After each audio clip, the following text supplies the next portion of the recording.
you know, I hear this can be pretty fun, so just wanted to kind of show a different take on it. Yeah, wonderful. And then Greg, I would love to know how you came on board to direct a couple of these episodes. Let's see. So Frank and I met through a like a gay Hollywood tracking board, I guess, would you say? And he said that he was producing a project that he wrote, and he's looking for a director. And then we met, and we talked, and I read the script, and I thought it was really fun and silly and totally my sense of humor. So I was like, let's do this. Speaking of it being fun and silly, I want to dig in a little bit into the ceviche fiasco. As a director, and then to both of you as actors and in writing it as well. There's such a wonderful comic energy to it. Greg, how did you go about staging it? And then the two of you as actors, like, just talk about the challenge of that, because there's so many moving pieces. Wait, like when he got sick and stuff like that? Oh yeah. I mean, I knew when I read it, like I visualized like just like a really funny back and forth, and I wanted there to be a lot of like visual match cuts and whatnot to kind of explore how these two people are a couple, and they're kind of like, I wanted to visually show that they are kind of still connected in a way, but so separate and going through having two completely different experiences. But I wanted them to still feel connected, so that's why I chose to like visually match it, and and kind of go back and forth like that. So yeah. And one of my go ahead, Frank. Sorry. No, I was just gonna say, one of my good friends, Erica, I like told her the story, and she was like, because I was like, oh, I'm not sure which part I want to play, and she was like, oh, you have to play the one who eats the ceviche, or you're the villain. And I was like, no, I'm playing the guy who fucks. And no regrets, Tim's great. The moment. Yeah, so it was an interest. We shot, I believe, if I remember this correctly, we shot the sex scene first, and then I had to go straight into, so it was kind of like in order. So to go from trying to be as sexy as possible to shitting my brains out within the course of an hour was a little difficult. Oh, and now remember, we had to dry our hair too, because we had to have sex again. So it was like, okay, so get sexy, let's do this. Sex scenes after that as well. Yeah, and I kept telling the makeup artist, I'm like, come on, he needs to look more sweaty, he needs to look more sick. It was great. It was my first sex scene and my first diarrhea scene. For both of us, And hopefully not the last. First time for everything. Yeah, hopefully not the last. Talking a little bit more about some fun sexual encounters. Tom, I'm led to believe this is a somewhat autobiographical story for you. Tom also wrote the film. Do you mind letting us into why you found it so compelling to bring it onto the screen?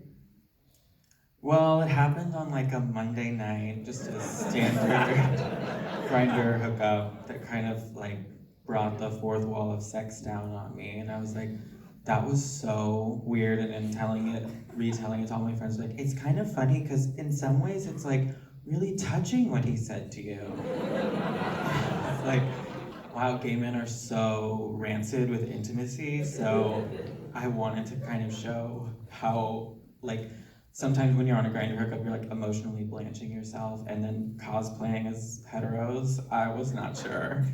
But it made me laugh, and so I assembled these guys together. That's amazing. It's an unforgettable journey and relatable to so many. Bria, what attracted you to the material to direct it? The true story. Yeah. Wanted him to live his trauma and, get over it in a healthy way. And also like queer dating. As a queer woman and filmmaker, I want to tell stories about queer dating, the good, the bad, the in-between, the sketchy, like all of it. So yeah, when he sent me the script, it was a seed, and it went through many changes. Like at one point, there was like a fourth wall moment where like we broke the fourth wall and we showed the film crew, and we were like, no, let's not do that. So like we went through revisions, but ultimately landed on this. And yeah. It's very Kiarostami to do that. Yeah, we were getting crazy. Yeah. Yeah, we're not well.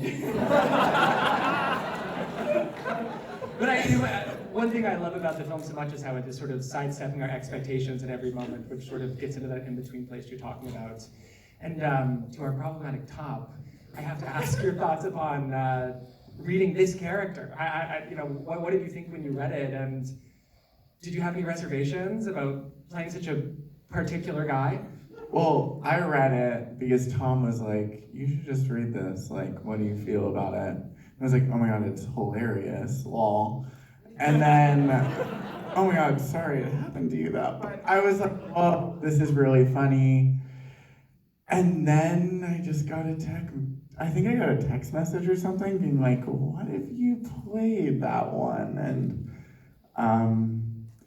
I was like, for a split second, I was like, well, my mom's gonna see this. Okay, fine, and whatever. I trusted both of them a lot, and it was so much fun, so, yeah. My mom will never see this, probably. Yeah, same. I think your mom's in the audience. I think I saw her on the way in. Bringing it over to our closer over here, Three's Company. Steve, I have to ask, I mean, conceptually, obviously, it's a very fascinating idea. How did you go about translating that on screen? I mean, there's a lot of camera difficulty, all of the voiceover is very unique. Just tell me about the process of bringing this onto the big screen. Well, after 18 features, this is my first short film. Because why not, right?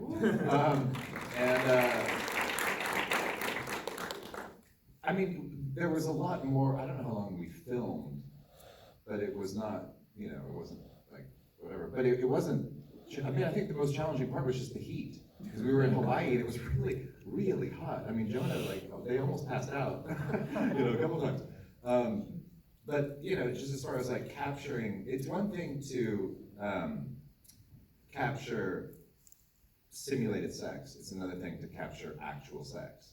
So from a directing standpoint, it's one of the hardest things I've ever done in my life, because you can't, if it's not working, you can't stop it, because it could work any second, right? So you can't just be cut, I'm sorry, could you do that again, right? You know, you have to be really sensitive to the people who are there being that intimate for the camera, and you just have to like let it go in its own rhythm, much like you do in real life, in that regard. And then the idea of, you know, some of the humor and the instinct from you, like what you said, I mean, that's mostly improv. Like, it's all just sort of like, there was some instruction of, you know, tell us this, and whatnot. But it was sort of just like, you had to just unroll it and see what happened, really.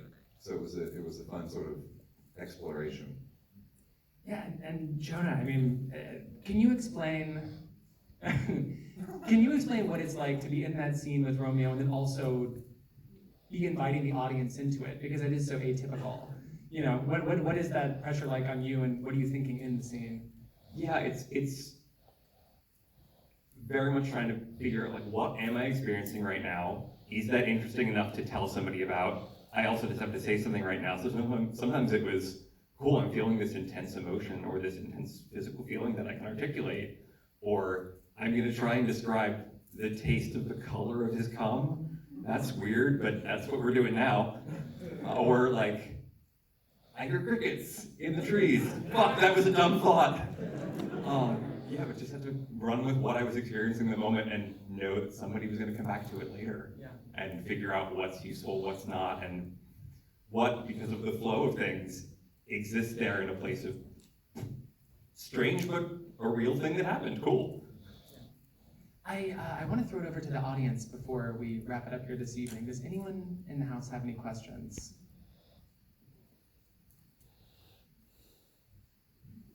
Oh, I'm sorry, I didn't see you. Please.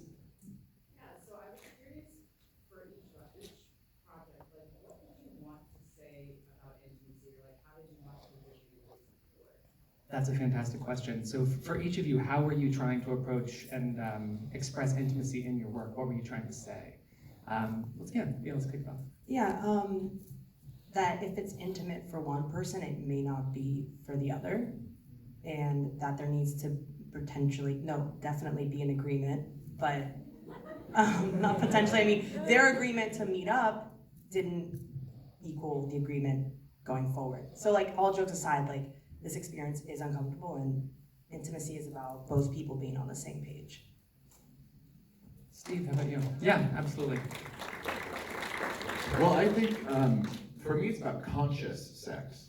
Now, I think that when we're with someone and we're having sex, we're not communicating to each other like, I could feel your shirt, you know. But if you're conscious of it yourself, right? If both parties are truly there with all the senses working and you are totally conscious of what you're doing, present, that's the most important thing.